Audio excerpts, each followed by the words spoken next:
I am free to be me. I honor who I am, a divine being with abundant spiritual gifts that express through me uniquely. There may be, there may have been times that I have thought and that I needed to be more like other people and not stand out. I may have sought to conform, to tap down my individuality, but doing this robs me of my freedom to be fully who I am. Today, I reclaim my spiritual freedom by allowing myself to live authentically. I need not to hide myself or pretend to be something I'm not. The key to living my freedom is being aware of the true nature of my true nature as a divine being. I love in my heart, the love in my heart, the ideas that fill my mind are all divinely inspired. How I express these gifts is my individuality made manifest and the fullest expression of my freedom. So would you tell us a little bit, Chris, about what that makes you feel? Well, I'm amazed. While I love the first sense, it has always been hard for me to believe that somehow God thinks he made everybody, spiritual, but he may have been just having a bad day with me or something. And I realized that what I've done is, if I do that, I keep putting, don't explore who I am really, like without all the judgment that I carry in my baggage, then I really don't become what God made us, to express our spirituality. This was enlightening to me. It kind of helped me see how I could be possibly a spiritual um, person, and what I can do to try and make myself more authentic spiritually. I really was touched by this. Thank you, Chris. Well, your true nature is spiritual, and it, as Reverend Carlos was saying earlier, you shine with that light.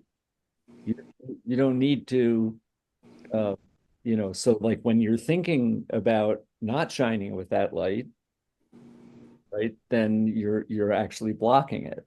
Right. But when we see it, right, the joy flows through you. And anyway, thank you. And I thank you, all of you, because I think like today, with after the election and everything, to come back here with you all, it brings the light back to me. You just help me touch that divinity and the shine. Thank you all. Thank you. Okay, Deb. My reading is from Joel Goldsmith, Living Between Two Worlds. The ultimate truth is that we can become free only by the word of God. You may experience temporary health and temporary freedom, but this is not real freedom. Freedom can only come from God, and that can take place only as an activity within your own consciousness. The person who has risen to the place of dwelling in the higher consciousness is living in an entirely different world. There, the weapons that are formed against him cannot prosper, and the evils that float in the air cannot come nigh his dwelling or her dwelling place. But this freedom applies only to those who abide in the word. That's the end of the reading. And I wanted to just add a couple of reactions of mine, which are freedom to me is the opposite of imprisonment, not just to me, that's the general meaning. But it also seems to be freedom is the opposite of fear. And just briefly, a short anecdote. I taught a class inside 2 prisons once. I teach at BU and they have a prison program. And in the first prison, the people who were there were so alive and interested. They wanted to learn. They were working on their degrees. They had plans for the future. They were open. They were participating in the talk, etc. They were wonderful to teach. They wanted me to come back. They wanted to be friends. In the second prison, everybody was like dead inside. They were so afraid. They had accepted the outer reality as their inner reality. They didn't respond. They weren't interested. It meant nothing to them. So what I guess my reaction is that no matter where you are physically, I think of Alexei Navalny or Nelson Mandela, who were in prison, but their mind was in prison. Their mind was not in prison. Their mind was free till the end. And so we alone have the key to free ourselves, never to be intimidated, and it's never to be afraid. And then we will never truly be imprisoned. Thanks. Thank you, Deb. It was beautiful. Yeah. Okay, so this is an excerpt from a talk that Eric Butterworth gave in 1979 entitled The Greatest Freedom. Jesus said, "You shall know the truth, and the truth shall make you free." We miss the real meaning if we think of freedom as from gas lines, think 1979, freedom from shortages, freedom from pain, etc. For there are no shortages, no limitations in God or in truth. These things are in human experience. Truth makes you free in mind, free from worry, from discouragement, and free to choose the level of consciousness in which you meet life and change in circumstances. Freedom is a possibility. It is not a running from the painful situation, but it is going away to get a new perspective, to find inner strength, and then returning to face up to it. Freedom is not isolating yourself from the darkness, but the courage to go out into the darkness and put your hand into the hand of God, which shall be to you better than light and safer than a known way. One man had been crippled all his life, yet he had made a great success of everything he engaged in. He was asked the secret of his success. He said he made it a practice to concentrate on his strengths rather than his weaknesses, to keep positive and refuse to unfold in self-pity. Then he was asked, but hasn't your crippled condition colored your outlook on life? He replied, of course it has colored my outlook, but I have always chosen the colors.